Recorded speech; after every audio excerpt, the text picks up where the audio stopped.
Hi, good morning everyone. I'm here in my garden bright and early to pick some vegetables before it gets stinking hot.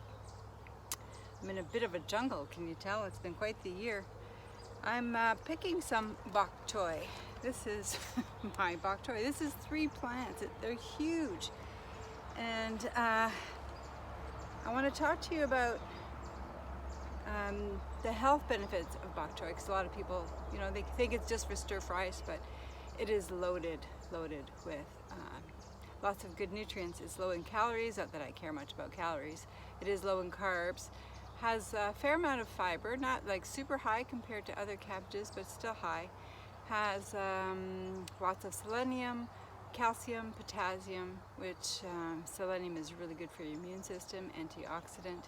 Extremely high in vitamin K, vitamin A, vitamin C, and which are anti-inflammatory, so for arthritis, really good. But the big thing I want to talk about today is the fact that cabbages, all cabbages, because bok choy is a cabbage, have lots of l-glutamine in them, and l-glutamine heals intestinal lining, heals tissue in general, and it is amazing. Bodybuilders use it to rebuild their muscles when they're working out so that they have bigger and bigger muscles. But it heals all tissue, especially the digestive tract. So it is a building block of protein. We need it for protein. We can't store protein, so we have to have it every day in our diet. The thing about L-glutamine too is that because it does heal the inside lining of our digestive system, it's going to help to repair leaky gut. And I don't know if you've heard of leaky gut, but leaky gut is kind of a side effect of what has happened since we've been eating the foods that we've been eating in the last 30 years. We've been eating a lot of food that are high in GMOs, and there's aspartame and preservatives and MSG, and then we've been using antibiotics way too much. Doctors have prescribed it unnecessarily. It's in our food. The antibiotics are in our animals. If we're buying food from the grocery store, meat from the grocery store, it's everywhere. And that doesn't mean antibiotics aren't important and they don't serve a purpose. Of course they do. But they cause damage to our gut. 1 round of antibiotics will take up to 2 years to rebuild the good gut bacteria, and we know that without the good gut bacteria in our digestive system, we don't have a good immune system. 80% of our immune system is in our gut. That only happens if we have good gut bacteria. Which brings me back to cabbage.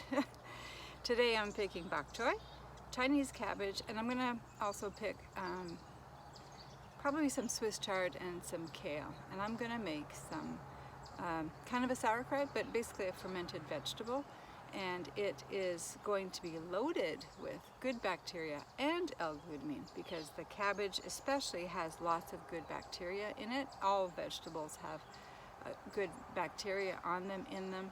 That's what feeds our good bacteria. That's called prebiotics.